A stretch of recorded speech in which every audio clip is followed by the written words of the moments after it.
This is the Social Development Studies sample lecture. Let's learn about neuroticism. So if you've not already, you can fill out the TIPI, the 10-item personality inventory, by downloading it from the webpage where these lectures were posted.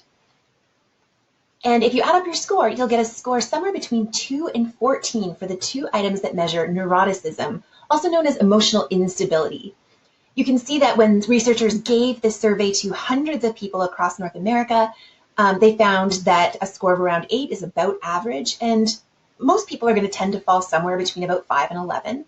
If you consider sort of 10, 11 and up is going to be considered fairly high in neuroticism. If you're familiar with some basic statistic concepts, then that's a standard deviation above the mean. People who are fairly low on neuroticism, a score of around 5.5 or lower, and again, that's a standard deviation below the mean. But in class, I would explain a lot more what standard deviations were before putting that on any kind of test. You'll notice that, so if you're lower on neuroticism, you'll notice that you tend to be more calm. You might have fewer negative emotions than people who are higher in neuroticism, and you're going to tend to be less reactive.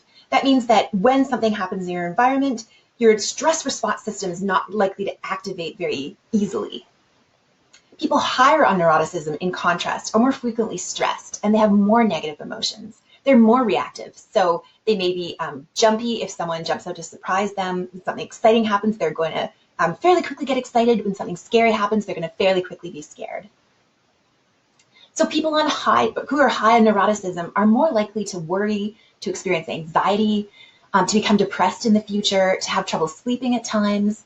They sometimes report psychosomatic symptoms like stomach aches or headaches that are sort of physical manifestations of stress.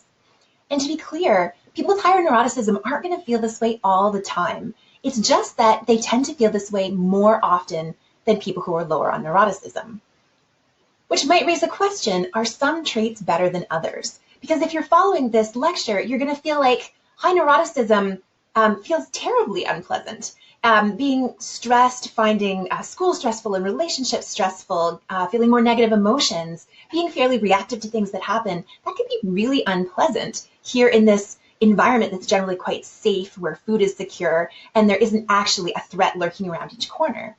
But, as I like to tell my students, in a dangerous food scarce environment, for example, like the zombie apocalypse, then it can be a benefit to be higher on neuroticism. That quick reactive stress response is going to give you an advantage if there's a zombie lurking behind the tree. Now, I don't expect there to be a zombie apocalypse, but it is true that in dangerous environments, people who are higher on neuroticism may have a survival advantage. Which leads me to say that there's no good trait. There are only traits that are a more or less challenging fit with your current environment. Next, we're going to talk about conscientiousness.